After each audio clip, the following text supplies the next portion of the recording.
최근 중국은 한국의 차세대 전투함 광개토3 이지스 구축함에 대해 두려움을 감추지 못하고 있습니다.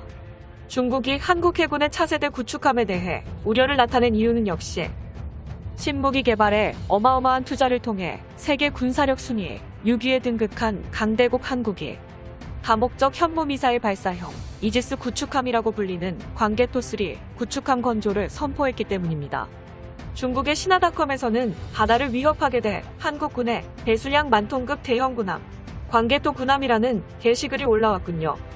게시글 내용에 따르면 한국군은 현재 배수량 만톤 정도의 신형 구축함 건조를 확정 지은 것으로 알려졌으며, 한국이 건조하려는 신형 구축함은 명목상 구축함이라는 이름을 가진 순양함 크기의 대형 군함이라고 언급했습니다. 광개토3 구축함에 탑재된 미사일은 현무 미사일과 순항 미사일이며 적군의 지상 목표물에 장거리 정밀 타격을 가하는데, 지상 목표물을 공격하는 방식에 초점을 맞춰 미사일 발사대가 84대 이상 장착됩니다. 여기서 특히 중국이 걱정하는 것은 기존 한국군의 구축함이 60개 이상의 수직 발사 미사일 체계를 갖추고 있었고, 미사일 발사 체계에서 공격형 현무 미사일이 아닌 미사일을 방어하는 요격형 미사일 탑재 비중이 높았지만, 이번에 공개될 한국 해군의 광개토3 구축함에 탑재되는 미사일 체계는 크기가 매우 거대해졌고 발사관이 더욱 늘어났습니다. 그러므로 요격형 미사일에 비해 지상 공격형 현무 미사일의 비중이 크게 증가했죠. 이것은 한국군의 광개토3 구축함에 지상을 공격할 화력이 기존 한국군의 전투함보다 훨씬 강해졌다는 것을 의미한다고 신화닷컴은 언급했습니다. 광개토3 군함에 장착된 84개의 수직 미사일 발사 체계에 공격용 미사일을 적재하는데 전념할 것이라고 추측.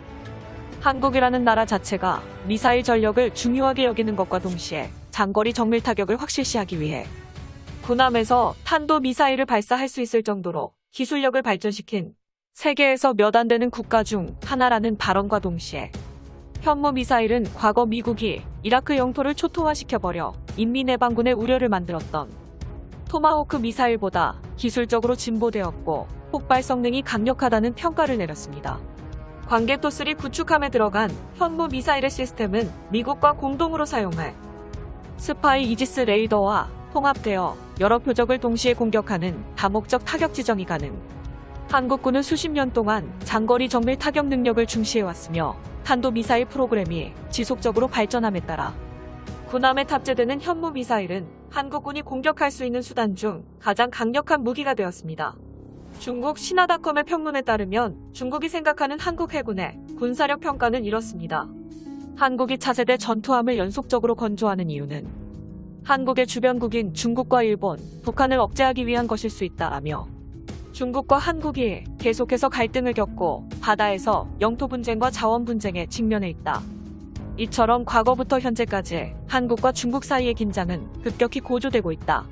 상대적으로 거대한 크기의 군함, 광개토3는 해전이 발생했을 때 놀라운 전력 투사 작전이 가능해지며, 작전에서 해군의 화력 이점을 극대화하기 위한 것임을 보여준다. 세종대왕급 구축함보다 거대한 크기의 대형 구축함이 인민해방군이 담당하는 해역에 커다란 위협이 되고 있다고 중국의 군사평론가가 언급했습니다. 또한 한국 언론의 보도에 따르면 한국군은 2021년 부산에서 열린 국제해양방위산업 전시회에 전시된 한국군 최초의 스텔스 구축함 KDDX의 개발도 추가로 진행하고 있다. 이로 인해 한국군의 위협이 가능한 빠르게 실현될 가능성이 높아 우려가 제기된다. 따라서 중국은 한국군의 신형 구축함이 주는 위협을 충분히 인지해야 하며 건조 시기에 맞춰 대비 방법을 만들어야 한다고 언급했습니다. 한국이 착공한 차세대 이지스 전투함 광개토3 구축함은 길이 170m, 폭이 11m, 무게 10,000톤급 규모로 전 세계적으로 봐도 어마어마한 크기의 전투함이며, 속력은 최대 35노트로 운항이 가능. 이렇게 빠른 속력은 한국이 독자적으로 개발한 초대형 가스터빈 엔진 덕분에 가능해졌습니다. 기존 세종대왕급 구축함과 비교해 전장이 4m, 배수량도 450톤 늘어남과 동시에 탄도탄 요격 능력이 대폭 향상되었고, 적군의 군함을 동시에 여러 대 상대할 수 있는 멀티런칭 방식이 향상되어 더욱 많은 적군의 군함을 순식간에 격침시킬 수 있습니다. 또한 잠수함을 끝까지 쫓아가서 격침시키는 대잠작전 수행 능력도 획기적으로 향상되었습니다. 이지스 전투체계와 함께 5인치 함포와 유도탄 수직 발사 미사일과 어뢰 등의 무장이 탑재되고 다기능 SPY 이지스 레이더와 적외선 탐지 추적 장비, 전자광학 추적 장비 등을 갖추게 되어 막강한 전투 능력을 보유하게 됩니다. 광개토3 구축함의 방어력도 놀라울 정도로 강력해졌습니다. 스마트 밸브는 주말 특급에 최초로 적용된 장비로 밸브의 충격과 열을 감지하는 전자센서 모듈이 있어 화재나 피탄 등으로 소화 주관이나 기타 관로가 파손되면 이를 중앙부서에 경고함과 동시에 스스로 밸브를 차단. 따라서 전투함에 일부 피해가 있어도 피해를 극단적으로 줄이며 임무를 계속해서 수행할 수 있게 됩니다.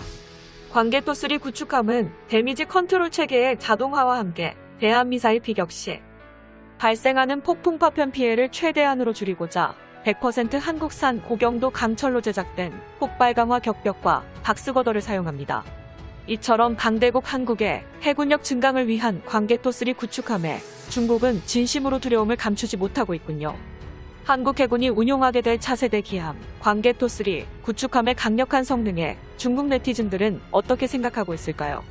중국의 군사정보 커뮤니티 신화닷컴 군사 탭에 올라온 중국 네티즌들의 다양한 댓글 반응을 번역해봤습니다. 정말로 군함에서 중국의 주권을 위협할 미사일을 발사한다면 한국의 영공은 중국이 소유하게 될 거야. 중국의 5세대 전투기가 일반적으로 도입되면 한국군의 바다를 지키는 군함들은 감당할 수 없겠지. 인민의 반군 젠20 전투기가 한국에서 활약할 시간이 다가오고 있다.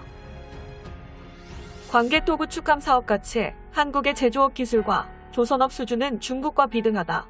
솔직히 말하면 비등한 수준을 넘어서 약간 더 위에 있어. 모든 면을 비교해보면 한국의 군함 기술이 상대하기 어렵다는 걸 인정하자. 중국에는 함선을 타격하는 둥펑 초음속 미사일이 정말 많아. 적어도 대형 크기의 구축함 정도는 침몰시킬 수 있다는 걸 한국인이 알아야 해.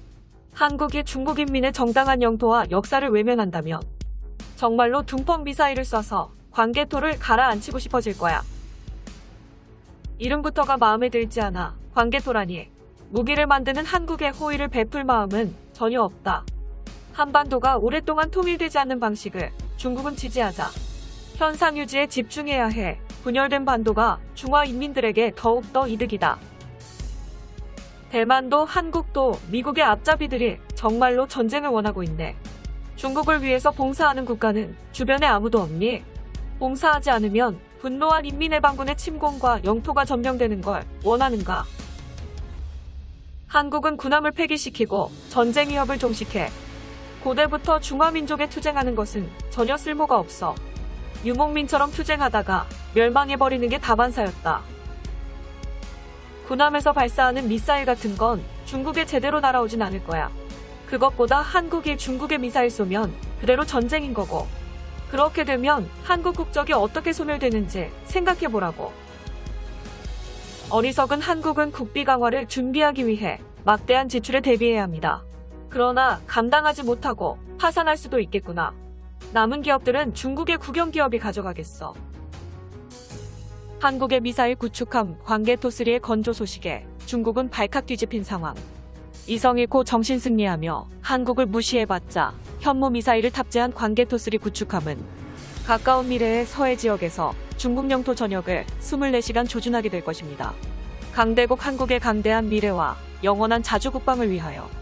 영상의 정보가 유익하셨다면 유튜브 채널명 대고구려 제곱, 구독과 알림 설정 진심으로 감사드립니다.